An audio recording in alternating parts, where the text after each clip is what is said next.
Video में आगे बढ़ने से पहले कुछ अनाउंसमेंट आपके सामने करना चाहूँगा। हमने हमारा सेकेंड यूट्यूब चैनल भी शुरू किया है जिसका नाम है बिल्ड भारत। हमारे कंट्री का जो भी इंफ्रास्ट्रक्चर डेवलपमेंट गवर्नमेंट पॉलिसीज से कनेक्टेड जो भी लेटेस्ट इन्फॉर्मेशन अपडेट होगी और उसमें जो कंपनीज इन्वॉल्व होगी वो आपके सामने मैं वीडियो के माध्यम से प्रेजेंट करता रहूँगा।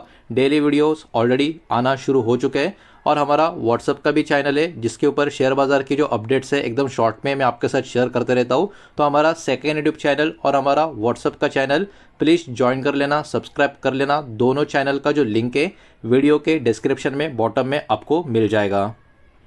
तो चलिए आगे बढ़ते हैं हमारे आज के दिन के इस तीसरे वीडियो की तरफ। इसके पहले भी दो वीडियोस आज के दिन हम पब्लिश कर चुके हैं। वो दोनों वीडियो अगर अब तक आपने नहीं देखे तो आप चाहिए तो हमारे चैनल के वीडियो सेक्शन में जाकर उन दोनों वीडियोस को देख सकते हो। तो यहाँ पर हम बात करने वाले हैं TARIL स्टॉक के बारे में, यानी transformers and rectifiers India limited इस कंपनी के बारे में। इसका 10 अप्रैल मतलब आज का जो मार्केट क्लोजिंग है 283 रुपीज़ के करीब का नजर आएगा। 2.15% की तेज़ी इस स्टॉक में आज के दिन आपको देखने को मिल जाएगी। लेकिन पिछले एक साल का मूवमेंट इस स्टॉक का अगर आप देखोगे तो यहाँ पर आपको दिखाई देगा कि स्टॉक अपने हायर लेवल से काफ़ी अच्छा खासा करेक्शन कर चुका है और अभी ये वाला स्टॉक 52 वीक लो के जोन में यहाँ पर आपको देखने को मिलेगा। हालांकि इसका ऑल टाइम हाई का लेवल अगर आप देखोगे तो 650 के करीब का 648.90 के आसपास का नजर आएगा।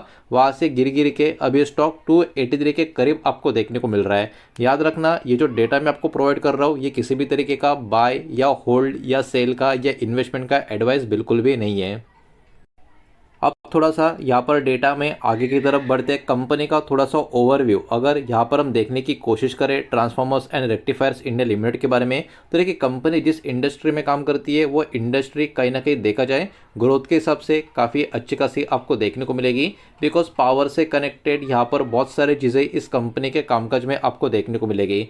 सबसे पहले कंपनी के सेक्टर की बात करें तो power equipment electrical infrastructure category इस सेक्टर का ये एक प्लेयर ये कंपनी आपको देखने को मिलेगी। और इस कंपनी का जो कोर बिजनेस है वो ट्रांसफार्मर्स का मैन्युफैक्चरिंग करना, रेक्टिफायर्स का मैन्युफैक्चरिंग करना, रिएक्टर्स का मैन्युफैक्चरिंग करना, ये सब कुछ आपको दिखाई देगा। तो इसका जो डिमांड होता है एक बहुत ही अच्छा खासा होता है। भले ही कंपनी साइज में छोटे हो लेकिन कंपनी का जो बिजनेस है काफ़ी ज़बरदस्त आपको देखने को मिलेगा। कंपनी के जो इम्पोर्टेंट आप बोल सकते हो कि डिमांड ड्राइवर्स की बात करें तो पावर ट्रांसमिशन रिन्यूएबल एनर्जी का इंटीग्रेशन, ये कुछ इंपॉर्टेंट आप चीज़ें ऐसी बोल सकते हो कंपनी की जो डिमांड ड्राइवर्स आपको देखने को मिलेंगी। और कंपनी का जो क्लाइंट बेस है उसमें utilities EPC player infrastructure project ये सब कुछ आपको देखने को मिलेगा। हालांकि पिछले बहुत समय से बाजार में भी काफ़ी अच्छी खासी गिरावट हमको देखने को मिली है और स्टॉक में भी काफ़ी अच्छा खासा करेक्शन हमको देखने को मिला है। Why the stock has fallen मतलब इसका रिसेंट ट्रेंड अगर आप देखोगे तो स्टॉक में जो गिरावट हमको देखने को मिली है, प्रॉफिट बुकिंग एक बहुत ही बड़ी रैली के बाद इस स्टॉक में हमको देखने को मिली।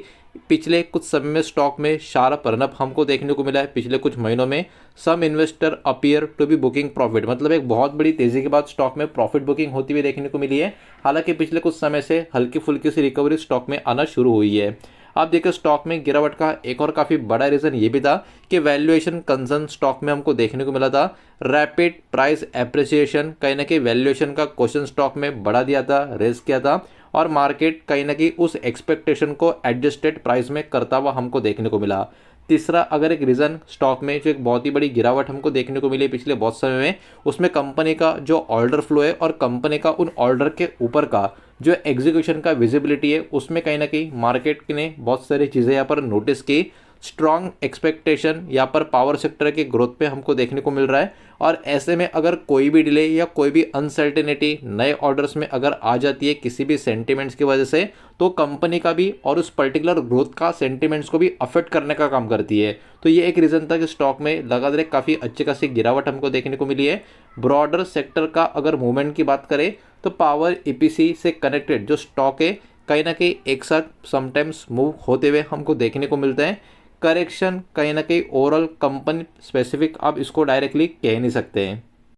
ओवरऑल जिस सेक्टर को जिस इंडस्ट्री को ये बिलोंग करता है वहाँ पे अगर उस इंडस्ट्री की बात करें तो देखिए हमारा देश अभी काफ़ी हेवी तरीके से इन्वेस्टमेंट कर रहा है पावर ट्रांसमिशन इंफ्रा में, जिसमें कंपनी का एक कॉन्ट्रीब्यूशन आपको नजर आएगा। रिन्यूएबल एनर्जी का जो एक्सपांशन है कहीं ना कहीं ग्रिड अपग्रेड्स के भी रिक्वेस्ट करता हुआ आपको देखने को मिलेगा। साथ ही साथ इंडिया का जो प्लेयर्स है बहुत सारे आपको देखने को मिलेंगे जो इस इकोसिस्टम का हिस्सा आपको नजर आएंगे, जिसमें Hitachi Energy, Siemens, Power Grid Corporation of India, ऐसे प्लेयर्स आपको यहाँ पर देखने को मिलेंगे। ये कहीं ना कहीं long term demand transformer manufacturing company के लिए भी, उस इंडस्ट्री के लिए भी क्रिएट करते हुए आपको नजर आएंगे। तो इससे आपको इतना भी समझ में आ जाना चाहिए कि जो ये ट्रांसफॉर्मर्स वाला इंडस्ट्री है और ये कंपनी जिस बिजनेस में या सेगमेंट में काम कर रही है उसका एक्चुअली लॉन्ग टर्म का डिमांड कहीं ना कहीं काफ़ी अच्छा खासा हमको देखने को मिल सकता है। हालांकि अभी जो ग्लोबल लेवल पर जो भी चीज़ें चल रही है उसके कारण कुछ खतरे भी यहाँ पर हमको देखने को मिल रहे हैं, जैसे कि कॉपर और स्टील से कनेक्टेड रॉ मटेरियल का जो प्राइस में वॉलेटिलिटी देखने को मिल रहा है, ये भी कहीं ना कहीं थोड़े खतरे की चीज़ें अभी के टाइम पे ग्लोबल रीजंस की वजह से आपको देखने को मिलेगी। और कंपनी की तरफ से अगर एग्जीक्यूशन में कोई डिले होता है खास करके बड़े प्रोजेक्ट्स के लिए, तो ये भी कहीं ना कहीं प्रॉब्लम खड़ा करता हुआ कंपनी के लिए नज़र आ सकता है। वर्किंग कैपिटल इंटेंसिव के ऑपरेशंस के ऊपर फोकस रहेगा और डिपेंडेंस ऑन ऑर्डर इनफ्लो के ऊपर भी ध्यान देना पड़ेगा। तो ये कुछ चीज़ें जो कहने की कंपनी के बिजनेस के ऊपर आपको यहाँ पर ध्यान रखनी पड़ेगी, फोकस रखनी पड़ेगी। चलिए थोड़ा सा आगे बढ़ते हैं और बात करते हैं कंपनी के बाकी कुछ नंबर्स के बारे में, लेकिन वीडियो को प्लीज़ लाइक कर देना, वीडियो को शेयर कर देना। पहली बार चैनल पे आ चुके हो तो चैनल को भी सब्सक्राइब जरूर कर देना। तो कंपनी का ओवरऑल प्रॉफिट एंड लॉस का स्टेटमेंट अगर आप देखोगे, कंसोलिडेटेड फिगर चेक करेंगे, नंबर जो भी होंगे करोड़ में होंगे, इस बात को यहाँ पर आप ध्यान में रखें। तो नंबर्स कंपनी के काफ़ी इंटरेस्टिंग यहाँ पर आपको नज़र आ जाएंगे।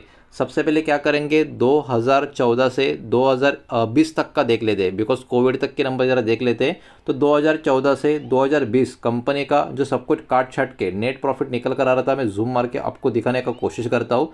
तो देखिए 2014 में कंपनी का प्रॉफिट था 5 करोड़ का, उसके अगले साल कंपनी 8 करोड़ के लॉस में आ गई, फिर 7 करोड़ का लॉस हुआ।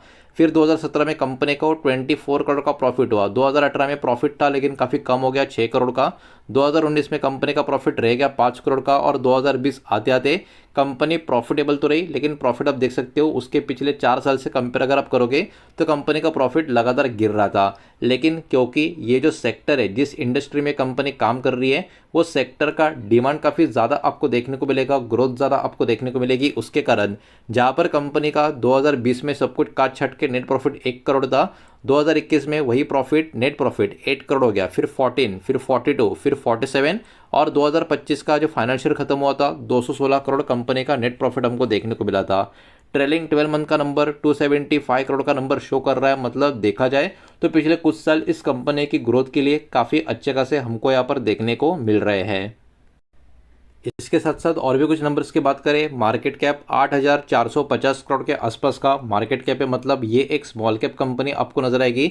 स्टॉक का पी 32 के आसपास का नजर आएगा और इंडस्ट्री पी भी लगभग उसी के आसपास का ही आपको देखने को मिलेगा। आरओसी का बात करें 28% का है, आरओई अराउंड 23-24% के बीच में आपको देखने को मिलेगा। बुक वैल्यू भी 45 रुपीज़ के करीब आपको देखने को मिल रही है और अर्निंग पर शेयर भी 9 रुपीज़ के करीब नजर आ रहा है। तो नंबर्स में ऐसा कोई बहुत बड़ा प्रॉब्लम ऐसा कुछ नज़र तो नहीं आ रहा। प्लेज परसेंटेज देखिए अभी के टाइम पे 21.8% का है। इसका मतलब क्या होता है कि प्रमोटर ने अपने शेयर्स गिरवी रखे, कितने, 21.8%। इसका मतलब सिंपल सा ये होता है कि कंपनी के जो प्रमोटर्स है, मान के चलिए अपने हर 100 शेयर्स के पीछे 21.8 मतलब 22 शेयर्स गिरवी रखे, तो ये इसका पर्टिकुलरली मतलब निकल कर आता है। डेप्ट टू इक्विटी 0.27 का है, ठीक है, मैनेजेबल है, कुछ इतना बड़ा इशू यहाँ पर नज़र नहीं आ रहा। फेस वैल्यू 1 का है, तो यहाँ पर स्टॉक स्प्लिट का तो चांस नहीं है। टोटल असेट अराउंड 2,390 करोड़ का देखने को मिल रहा है, जो ओवरऑल कंपनी का मार्केट कैप के हिसाब से ठीक ठाक नंबर नज़र आता है। थोड़ा सा आगे बढ़ते चेक करते कंपनी का शेयर होल्डिंग पैटर्न कैसा देखने को मिल रहा है, जिसमें प्रमोटर, एफएस, डीएस और पब्लिक का जो डेटा होगा लेटेस्ट, वही मैं आपके सामने यहाँ पर प्रेजेंट करने की कोशिश करूँगा। तो मार्च 2026 का जो लेटेस्ट डेटा है उसके हिसाब से प्रमोटर के पास 64.36% का स्टेक है। मतलब इस कंपनी के जो मेजॉरिटी शेयर होल्डर्स है वो इस कंपनी के प्रमोटर हैं और इसमें से 22% का जो आप होल्डिंग बोल सकते हो कंपनी के जो प्रमोटर्स है उन्होंने अपना गिरवी रखा है। इस बात को भी यहाँ पर आपको ध्यान में रखना है। एफएस के पास 8.33% का स्टेक है, जो कंपेयर टू दिसंबर क्वार्टर ऊपर की तरफ जा चुका है।